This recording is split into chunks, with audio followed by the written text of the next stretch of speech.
오늘은 종려주일입니다. 왕으로 오신 예수님께서 십자가를 지시고 우리를 살리시기 위하여 예루살렘으로 말을 타고 가시는 것이 아니라 겸손하셔서 나귀를 타고 들어가십니다. 나귀를 타고 예수님께서 예루살렘으로 입성하신 이유는 이 세상에 낮고 천하고 비천하고 아무도 알아주지 않는 사람들까지도 예수님께서 품어주시기 위해서입니다. 오늘 성도님들 한 분 한 분 품어주시기 위해서 이 자리로 주님께서 부르셨습니다.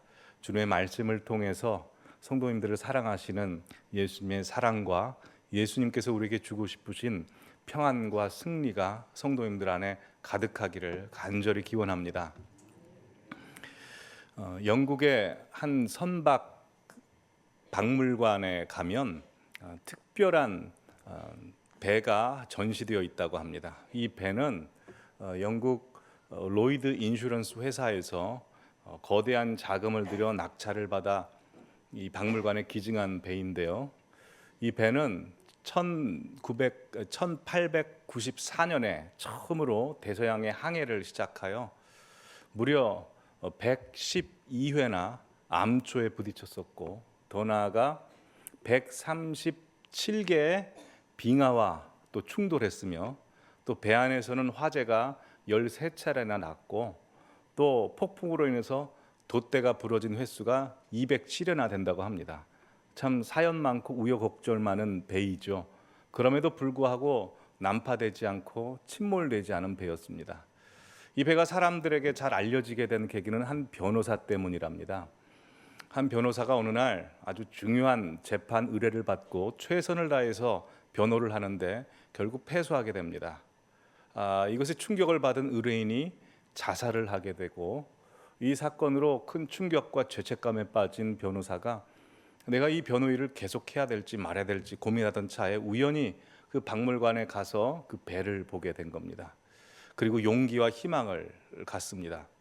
100년이 넘도록 이 배가 세찬 파도를 맞으면서 깊은 상처를 지니고 있음에도 불구하고 난파되지 않고 침수되지 않은 것을 보면서 용기를 받습니다. 그리고 그 배에 얽힌 사연들과 자료들을 다 모아서 자신의 변호사 사무실에 부착해 둡니다. 그 오는 모든 사람들에게 이 배 이야기를 해주면서 희망을 가지라고, 소망을 가지라고 이야기해주며 이 배가 전시되어 있는 박물관에 가보라고 권유를 했답니다. 그랬더니 한두 사람 그 박물관에 가서 그 배를 보고 큰 용기를 얻습니다. 2014년도에는 거의 1,000만여 명의 사람들이 가서 방문했다고 합니다. 그리고 밑에 감동을 받은 사람들이 방명록을 적었는데 무려 300권이 넘는다고 합니다. 근데 대표적인 방명록 안에 적혀진 글이 이것입니다. 파도를 만나보지 못한 배는 없다. 인생이라는 바다에도 역시 온전하기만 했던 배는 없다. 파도를 만나보지 못한 배는 없다. 인생이라는 바다에도 역시 온전하기만 했던 배는 없다. 그렇죠. 배는 항해를 할 때 파도를 만나기를 두려워하고 피하고자 합니다. 그러나 배가 항해를 하는 한 파도를 피할 수 없듯이 우리 인생의 배 역시 인생이라는 삶을 사는 한 피하고 싶고 막고 싶지만 인생의 파도를 경험할 수밖에 없죠. 그러게 오랜 세월 동안 항해를 한 배일수록 깊은 상처의 흔적을 가지고 있듯이 우리의 인생도 오래 살수록 우여곡절이 있을수록 깊은 상처의 흔적을 갖고 있습니다. 성도님들의 인생의 배에는 얼마나 많은 흔적이 깊게 패여져 있습니까? 근데 그럼에도 불구하고 우리의 인생의 배가 난파되지 않고 침몰되지 않은 것은 참 기적이고 감사한 일이 아닐 수가 없습니다. 어떻게 우리의 인생의 배가 이 세상의 세찬 폭풍우와 또한 파도를 맞았음에도 불구하고 그 상처의 깊은 흔적을 가지고 있음에도 불구하고 침몰되지 않고 여기까지 올 수 있었을까요? 지난 시간 예수님께서 십자가를 지시기 직전에 제자들에게 이렇게 말씀하셨습니다. 세상에서는 너희가 환난을 당하나 담대하라. 왜냐하면 예수님께서 세상을 이기셨기 때문이다 라고 말씀하셨죠. 그렇습니다. 이 세상은 죄로 인해 어그러져 있기 때문에 우리가 사는 세상의 본질은 환난입니다. 이 세상을 살아가는 모든 사람들은 원하든 원하지 않든 세상의 환난에 파도를 맞을 수밖에 없지만 우리의 인생의 배가 그럼에도 불구하고 여기까지 올 수 있었던 것은 주님께서 세상과 싸워 승리하시고 직접 우리 인생의 배 선장이 되어주시고 인생의 배 키를 잡고 계시기 때문이죠. 승리하신 예수님께서는 승리하신 예수님의 그 승리를 우리에게 누리기를 원하십니다. 지난 시간 말씀 복습해 보면 우리가 주님이 주신 승리를 누리기 위해서는 세 가지를 기억해야 된다고 했습니다. 첫 번째, 승리하신 예수님께서 지금 나와 함께 하신다는 것을 절대 잊지 말아야 됩니다. 지난 일주일간 사시면서 승리하신 예수님께서 성도님들과 함께 하셨다는 것 믿으십니까? 느끼면서 사셨습니까? 그렇게 느끼시든지 안 믿으시든지 상관없이 승리하신 주님은 성도님과 함께 하고 계십니다. 근데 문제는 내가 그것을 알고 인지하면 인생을 더 강력하게, 더 기쁘게, 더 평안하게 살 수 있다는 것입니다. 그러니 주님과 항상 함께 하시다는 것을 인지하시면서 살아가십시오. 두 번째로 주님께서 주시는 승리를 누리며 살아가려면 예수님께서 세상이 알 수 없는, 세상이 줄 수도 없는, 세상을 다 극복하고 뒤덮는 예수님이 가지신 절대적인 평안을 우리에게 주셨다는 것을 잊지 마십시오. 그 평안이 예수님이 우리 안에 함께 계시고 예수님 안에 그 평안이 있으니 우리의 삶에서 그 평안을 누릴 수 있습니다. 그러니 그 평안을 누리십시오. 세 번째, 예수님께서 이미 승리하셨다는 것과 그 승리를 우리에게 주셨다는 것을 인지하십시오. 세상 사람들의 시간 개념과 우리의 시간 개념은 다릅니다. 세상 사람들은 알 수 없는 미래를 더듬으면서 살아가야 됩니다. 그게 불안합니다. 그러나 우리의 시간 개념은 그렇지 않습니다.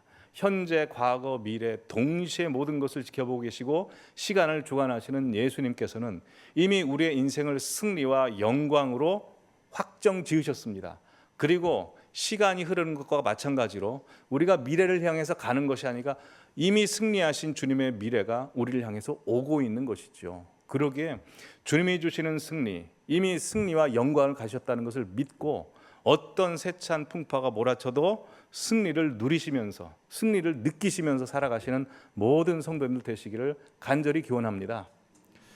자, 근데 여기서 우리가 짚어야 될 것이 있습니다. 주님께서 우리를 위해서 세상과 싸워 승리하셨는데요. 그렇다면 예수님께서 이루신 승리란 무엇일까요? 또한 예수님께서 우리를 살리시기 위해서 세상과 싸워 승리하신 그 승리의 방식은 무엇일까요? 오늘 본문이 그것을 가르쳐 줍니다. 오늘 본문은 다들 읽으셨다시피 예수님께서 대제사장들과 유대교 종교 지도자들 그리고 로마 군대에게 체포당하시는 장면입니다. 누군가에게 체포당한다는 것은 인생이 실패한 것이고 인생이 패배한 것입니다. 그러나 예수님의 체포당하시는 현장을 보면 전혀 실패한 장면이 아닙니다. 그러게 오늘 말씀을 통해서 예수님께서 우리를 살리시기 위해서 어떤 방식으로 승리하시는지 승리의 방식 세 가지를 살펴보고 우리도 예수님의 승리 방식을 따라가기 위해서 어떻게 해야 되는지 마지막으로 그렇게 말씀을 나누도록 하겠습니다. 자, 첫 번째로 예수님께서 보여주신 승리 방식은 사명을 이루시기 위해서 고난을 피하지 아니하시고 적극적으로 고난을 수용하시는 승리 방식입니다. 여러분, 예수님의 사명이 무엇입니까? 예수님의 사명은 죽은 우리를 살리시는 겁니다. 아담과 하와가 죄를 지어 하나님께서 여자의 후손으로 우리를 살리시겠다고 했습니다. 예수님은 여자의 후손 하나님의 독생자로 오셨습니다. 예수님께서 공생의 사역을 하시면서 떠나지 않았던 생각이 무엇인지 아십니까? 항상 십자가 지실 때였습니다. 십자가 지실 때만 기다리십니다. 요한복음 말씀에만 봐도 예수님께서는 항상 그 생각을 하셨습니다. 요한복음 2장에 보시면 갈릴리 가나 혼인잔치 때 포도주가 떨어졌죠. 그때 예수님께서 이렇게 말씀하십니다. 내 때가 아직 이르지 아니하였다. 이 내 때가 언제입니까?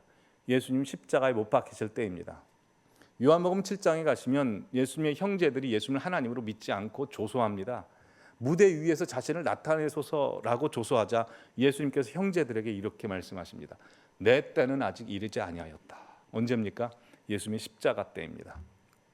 요한복음이 21장까지 되어 있는데요. 요한복음은 예수님의 고난의 장면을 다른 복음서보다 더 많이 적습니다. 그래서 13장부터 21장까지는 예수님의 십자가 고난 전 성금요일부터 예수님 부활하신 사건까지 기록되어 있는데 그 바로 앞장 12장에 보시면 예수님의 마지막 일주일 중 목요일, 수요일 정도 됐습니다. 그때 예수님께서 이렇게 말씀하십니다. 인자가 영광을 얻을 때가 왔도다. 십자가 있다이죠.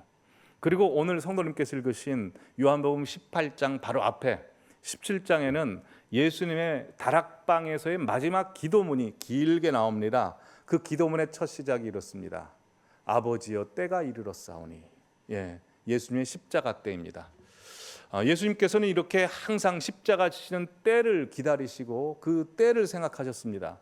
그렇다면 예수님께서 그 십자가 때를 기다리시고 생각하셨을 때 어떤 마음으로 기다리셨을까요?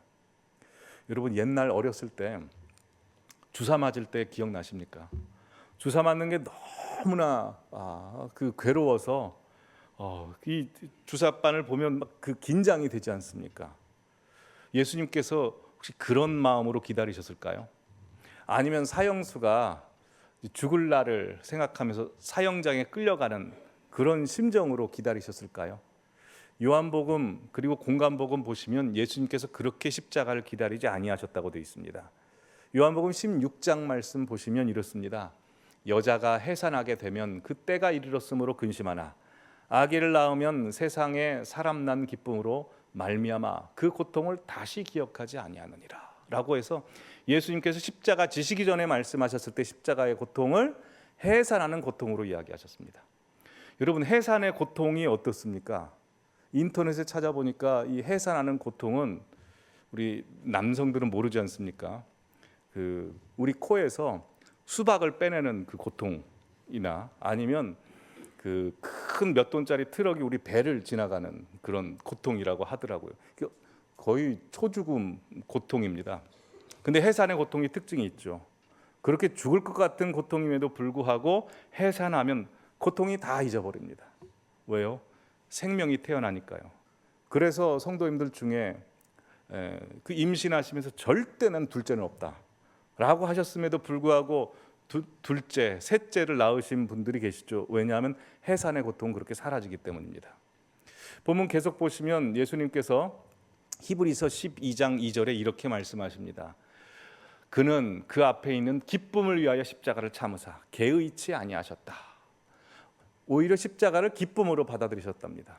요한복음 16장 16절에서도 십자가를 뭘로 표현하면 조금 있으면 잠깐 있는 고통으로 이야기하셨습니다. 그러기에 예수님께서는 우리를 살리신다는 생각 때문에 십자가 사역을 기다리셨고 그걸 기쁨으로 기다리셨다는 겁니다. 그래서 오늘 본문의 4절에 보시면 예수님께서 동산으로 들어가시면 체포당하시다는 것을 다 아셨습니다. 근데 1절과 2절 보시면 동산에 어떻게 들어가십니까? 예수님께서 제자들과 함께 직접 기돈 건너편으로 나가시고 동산으로 제자들과 함께 들어가십니다. 예수님께서 적극적으로 능동적으로 들어가십니다. 마치 에덴 동산에서 아담과 하와가 죄를 지어 하나님을 배신하고 떠나버렸던, 그래서 죽음의 땅이 되어버렸던 이 세상에 다시 예수님께서 그 배신의 현장, 체포의 현장, 말씀을 어기는 불순종의 현장으로 들어가셔서 우리를 구원하시러 직접 가시는 거죠. 그래서 3절과 4절 말씀도 보시면 유다가 군대와 대제사장과 바리새인들의 그 군대를 데리고 예수님을 체포하러 옵니다. 근데 4절에 보시면 체포하러 온 군사들이 예수님을 보고 먼저 질문하지 않습니다. 예수님께서 먼저 나아가 너희가 누구를 찾느냐라고 질문하고 계시고, 그러자 그 군대들이 나사렛 예수라 하자 예수님께서는 내가 그니라라고 자신을 드러내십니다. 자, 보시면 예수님께서 체포를 당하시는 것 같습니까? 아니면 체포를 당해 주시는 것 같습니까? 당해 주시는 것 같습니다. 그렇죠. 예수님께서는 왜 체포를 당해 주실까요? 사명 때문이죠. 우리 살리시려고. 그래서 11절 말씀 보시면 예수님께서 베드로에게 이렇게 말씀하십니다. 아버지께서 주신 잔을 내가 마시지 않겠느냐. 성경에 보면 이 잔이라고 하는 것은 운명입니다. 근데 구약 성경에 보시면 이 잔을 두 가지로 표현합니다. 첫 번째는 구원의 잔, 시편 116편에 나옵니다. 두 번째 잔은 예레미야 25장 15절에 나와 있다시피 진노의 잔입니다. 지금 예수님께서 받아 마시는 잔은 구원의 잔일까요? 진노의 잔일까요? 진노의 잔이죠. 우리가, 죄인인 우리가 하나님으로부터 받아야 될 분노와 진노의 잔을 예수님께서 우리를 살리시려고 대신 진노의 잔을 드시고 우리에게는 구원의 잔을 주시는 것입니다. 무엇으로요? 기쁨으로 그렇게 하신다는 겁니다. 우리를 살리시는 생각 하나 때문에. 그래서 예수님께서는 우리의 고통과 아픔과 질병을 다 주님의 것으로 가져가십니다. 시편 53편 5절 말씀 보시면 그가 찔림은 우리의 허물을 인하며 그가 상함은 우리의 죄악을 인함이라. 그가 징계를 받음으로 우리가 평화를 누리고 그가 채찍에 맞음으로 우리가 나음을 입었도다 라고 말씀하고 있습니다. 성도님들의 고통과 아픔과 절망, 그 모든 것 주님이 가져가셨습니다. 그럼에도 불구하고 이 현실 속에서 걱정하고 번민하고 고통스러워하는 모든 것은 오히려 하나님께서 성도님들에게 합력하여 선을 이룰 수 있는 유익의 도구로 만드신 것이죠. 그러기에 주님께서는 우리에게 생명 주시고 승리 주시기 위해서 직접 고난을 피하지 않고 받아들이십니다.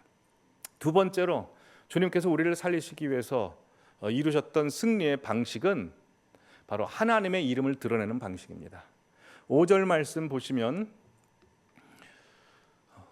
예수님께서 자기를 잡으러 온 자들에게 내가 나사렛 예수다라고 내가 그니라라고 말씀을 하십니다. 영어 성경 보시면 I am he라고 하죠. I am 하면 무엇이 생각나십니까? 하나님의 이름이 생각이 나시죠. 구약 성경 보면 하나님의 이름이 두 가지로 나눠져 있습니다. 하나는 엘로힘이고요. 하나는 여호와 하나님입니다. 엘로힘이란 하나님의 이름은 공식 하나님의 명칭입니다. 창세기 1장에 나옵니다.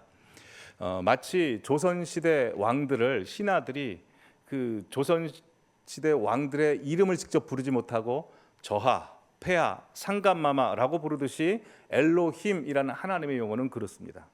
근데 또 다른 하나님의 용어는 아까 말씀했다시피 야훼입니다. 야훼는 I am입니다. I am 다음에 뭐가 나와야 되는데 안 나오죠. 왜냐하면 하나님은 무한대 하나님, 한계가 없으신 하나님이시기 때문입니다. 이 야훼 하나님은 하나님의 사적인 이름입니다. 그래서 아무나 못 부릅니다. 사단이 창세기 3장에 나오고 욥기 1장에 나와서 하나님과 대화하는 장면이 나옵니다. 근데 그때 사단이 하나님을 부를 때 엘로힘이라고 불렀을까요? 야훼라고 불렀을까요? 엘로힘이라고 부릅니다. 사적인 이름은 아무나 부를 수 없습니다. 이스라엘 백성들조차도 여호와라는 하나님의 호칭을 부를 수 없었습니다. 너무 무서워서. 그래서 아도나이라고 했습니다. 주님이고 우리는 종입니다 라는 표현으로 불렀죠. 근데 출애굽기 3장 14절 다시 보여주시면 하나님께서 자신의 이름을 모세에게 가르쳐 주십니다. 그 I am은 함께 하시다라는 말도 되지 않습니까? 그래서 이스라엘 백성들은 이 여호와라는 이름을 부를 수 없었는데요. 예수님께서 친히 오심으로 말미암아 요한복음에서는 총 7가지 이름으로 우리에게 가르쳐 주십니다. 나는 생명의 떡이다. 나는 세상의 빛이다. 그리고 마지막으로 나는 참 포도나무다 라고 7번 완전수를 이용하셔서 예수님의 이름을 가르쳐 주십니다. 그리고 오늘 본문 예수님께서 체포당하시는 장면에서 내가 그니라 라고 I am he 라고 말씀하십니다. 그러자 6절에 어떤 일이 벌어지십니까? 6절 말씀 보시면 예수님을 체포하러 온 사람이 땅에 엎드러져 버립니다. 하나님의 신적인 현현이 드러났기 때문이죠. 체포의 현장에서도 하나님의 이름을 드러내십니다. 근데 구약 성경에 보시면 여호와 I am 다음에 이스라엘 백성들 중에 하나님의 이름을 친숙히 고백한 사람들이 나옵니다. 그래서 5가지로 고백이 되는데요. 보여주시면 첫 번째 여호와 이레, 두 번째 여호와 라파, 치료하시는 하나님, 여호와 니시, 승리하시는 하나님, 여호와 샬롬, 평안의 하나님, 여호와 삼마, 거기에 계신 하나님입니다. 근데 다 특징이 있어요. 이 이름이 붙여지게 된 특징이 뭐냐면 다 사연이 있습니다. 문제가 있고 어려움이 있고 고통이 있었습니다. 근데 하나님께서 거기 오심으로 말미암아 그 문제가 하나님의 이름으로 바뀌어 버립니다. 아브라함의 시험 때 하나님께서 예비하심으로 여호와 이레라는 땅 이름이 그렇게 붙여지게 되고요.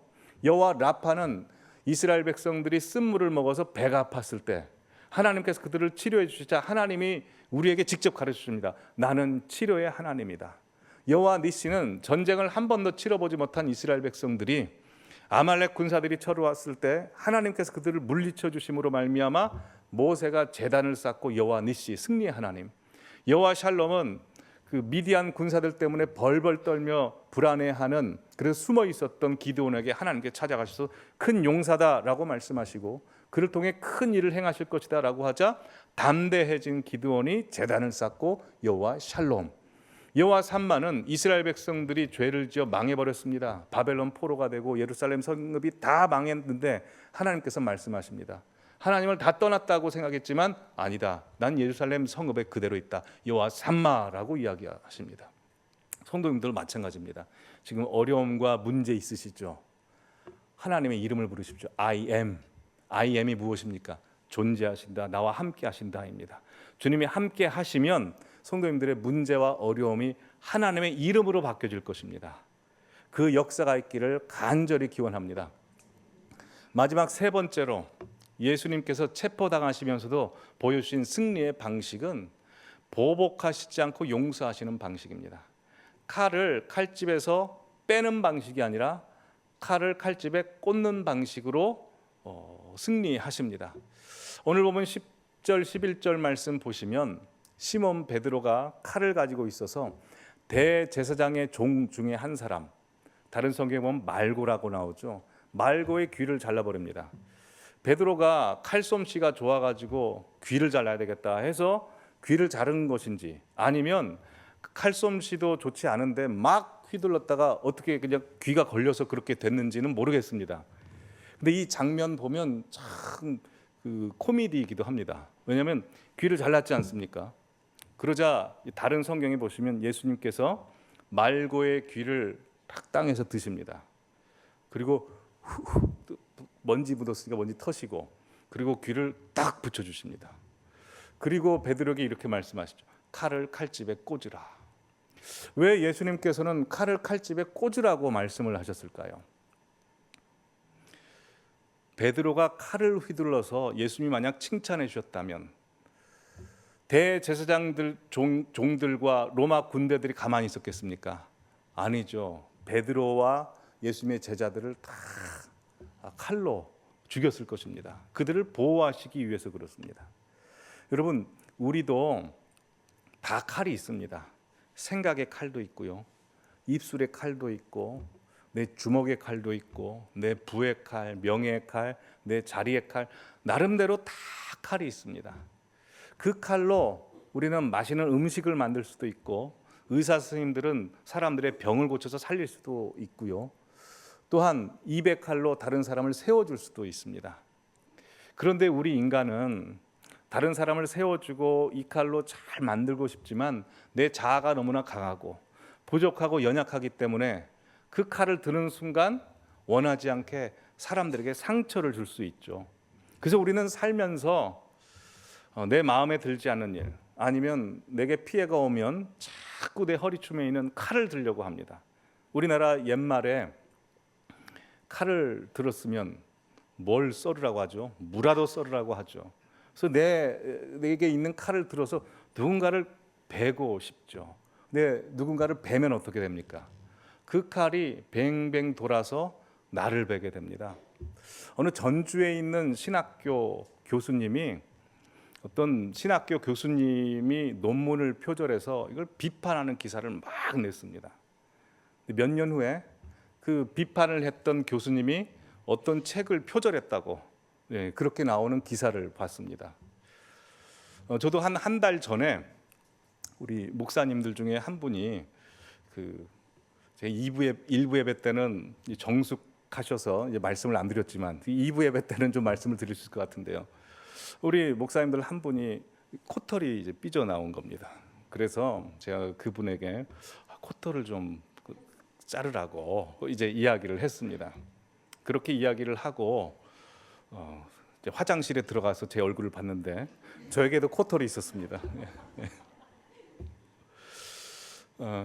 내가 남을 칼로 베면 그 칼이 나를 향하더라고요. 그렇지 않습니까? 가정에서도 그렇습니다. 어떤 링컨을 존경하는 아버지가 아들에게 링컨을 닮으라고 계속 이야기하는 겁니다. 야, 링컨은 책도 많이 읽었다. 너 책을 읽어라. 링컨은 기도도 많이 했다. 기도해라. 링컨은 네 나이 때 부모님 말씀에 순종하고 정직했다. 너 그래야지라고 계속 이야기합니다. 그 아들이 참다 못해서 아버지한테 이렇게 이야기합니다. 아빠, 링컨은 아빠 나이에 대통령이 됐어. 우리가 칼을 휘두르면 그 칼이 나를 향하게 됩니다. 그래서 주님께서는 칼을 칼집에 꽂으라는 것은 다름 아닌 나 자신을 보호하게 하시기 위해서 칼을 칼집에 꽂으라는 거죠. 그래서 예수님의 방식은 칼을 드는 방식이 아니라 칼을 칼집에 꽂는 방식입니다. 그러면 누가 칼을 휘두르셔야 될까요? 우리 주님이 칼을 휘두르셔야죠. 주님이 칼을 휘두르시면 아픈 사람 낫게 해주시고 잘못된 것 고쳐주시고 우리에게 생명의 양식을 주시고 우리의 집을 온전하게 만들어 주시는 겁니다. 주님이 칼을 휘두르 주셔야 됩니다. 설교를 준비하면서 강명식 씨라는 분이 부른 그 승리라는 찬양을 참 은혜스럽게 들었습니다. 가사를 보시면 이렇습니다. 승리가 무엇인 줄 아는가? 우리 칼을 가지고 더 좋고 편한 가능성의 유혹을 그 유혹을 저련히 잘라버리는 것, 그게 승리라고 합니다. 다음 가사도 보시면 승리가 무엇인 줄 아는가? 내 입에 칼을 가지고 하고 싶은 말, 그 많고 많은 말 그냥 마음대로 휘두르는 것이 아니고 힘겹게 그 칼을 억누르고 주님께서 칼을 휘두르실 수 있도록, 주님께서만 말씀의 칼을 휘두르실 수 있도록 내어드리는 것입니다. 또한 결과가 어떠해도 내가 드러나는 것이 아니라 주님만 빛나시고 주님의 평안 내 안에 있으면 그것 자체가 내 승리다라고 했습니다.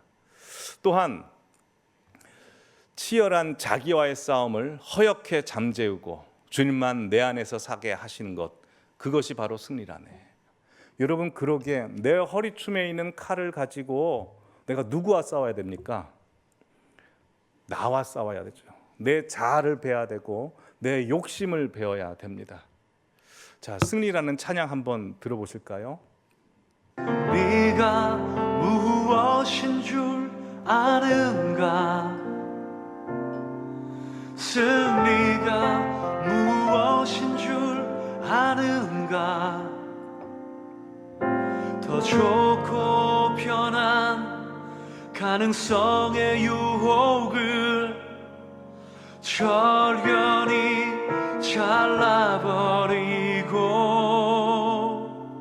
오직 주님만 따라가는 것, 바로 승리라네.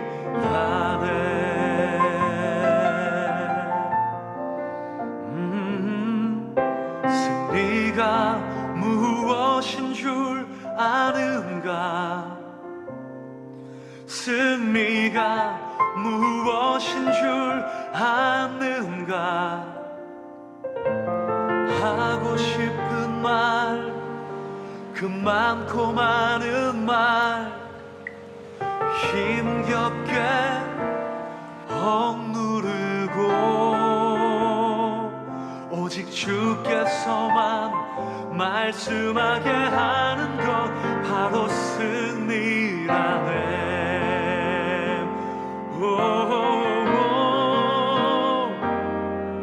결과가 어떠해도 주님만 빛나시고 주님 평안 내 안에 있으면 그것이 바로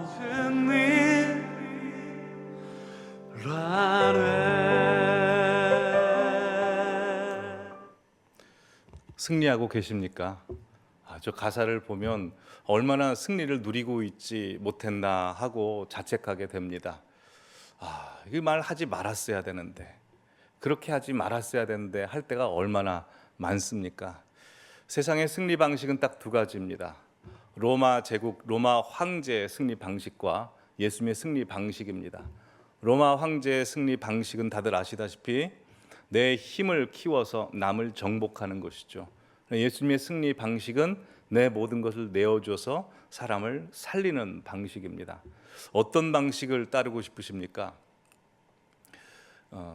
예수님의 제자인 사도 베드로 역시 예수님께서 십자가 지시기 전에는 예수님을 따른다고 하면서도 로마 황제의 승리 방식을 따르고 싶어 했습니다. 그래서 마태복음 16장 보시면 예수님께서 십자가로 승리하시겠다라고 말씀하시자 22절에 베드로가 예수님을 막습니다. 주여 그리 마옵소서, 이 일이 결코 주께 미치지 아니하리이다. 그러자 예수님께서 사탄아 물러가라 라고 말씀을 하시죠. 여러분, 페이스북 하십니까? 페이스북은 수많은 사람들과 친구 관계를 맺을 수 있죠.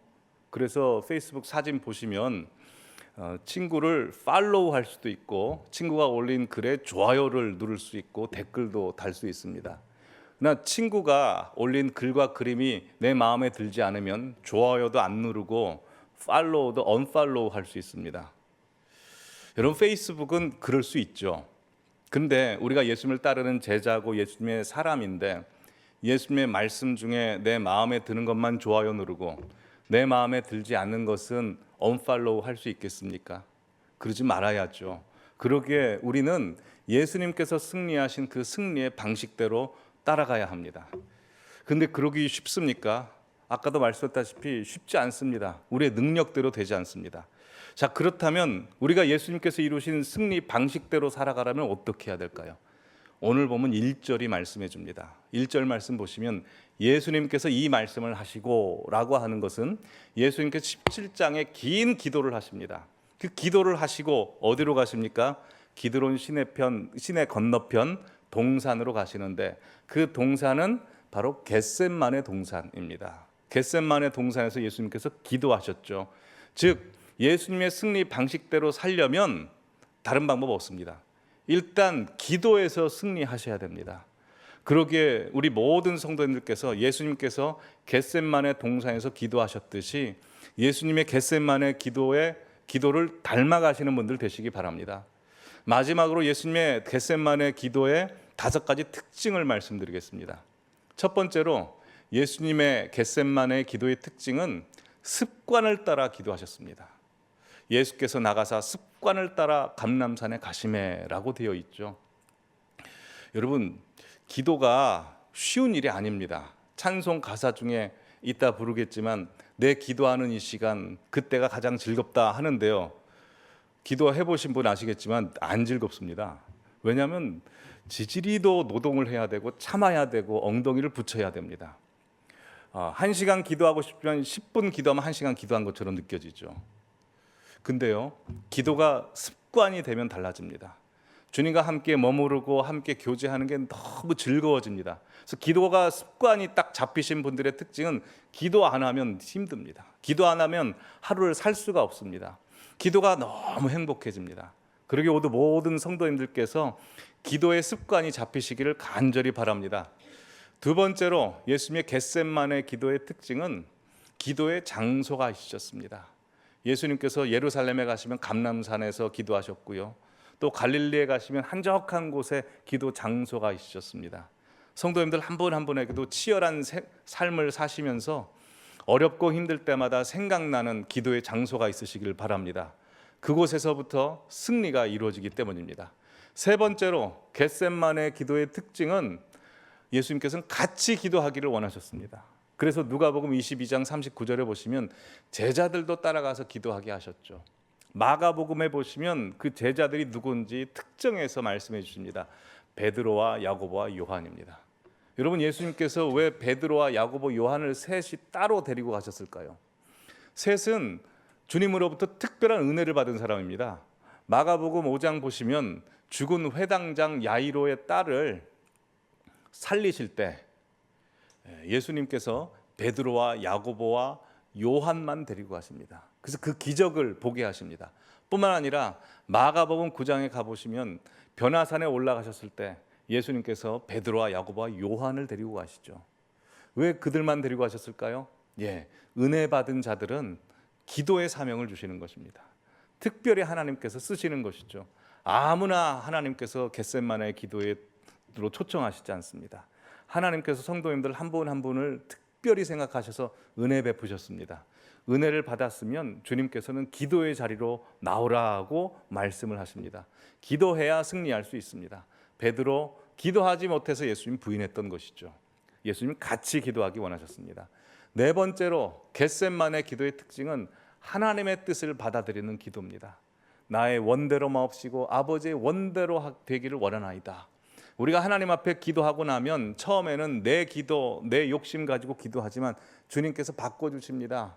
주님의 나라와 주님의 의를 위해서 기도하게 하십니다. 주님의 마음을 품고 기도하게 하십니다. 그 은혜가 우리 모든 성도들에게 있기를 간절히 바랍니다. 마지막 다섯 번째, 겟셋만의 기도의 특징은 예수님께서 간절하게 기도하셨습니다. 예수께서 힘쓰고 애써 더욱 간절히 기도하시니 땀이 땅에 떨어지는 핏방울 같이 되더라 라고 말씀하십니다. 간절히 기도하는 곳에 하나님의 역사가 더 크게 나타날 줄 믿습니다. 성도님들의 인생 가운데 하나님께서 허락하신 겟셋마네의 기도의 현장이 있습니다. 그곳에서 기도하기를 원하십니다. 특별히 이 고난주간 특별 새벽 기도회로 모입니다. 요한이 증거하는 승리의 고난이라는 주제로 함께 기도합니다. 예수님께서 고난의 길을 가셨지만 이미 승리하셨습니다. 무엇으로 승리하셨습니까? 기도로 승리하셨습니다. 그러게 이곳에 계신 모든 성도님들께서도 기도로 이미 승리하신 주님의 승리를 다 누리시는 성도님들 되시기를 간절히 바랍니다. 함께 기도하겠습니다.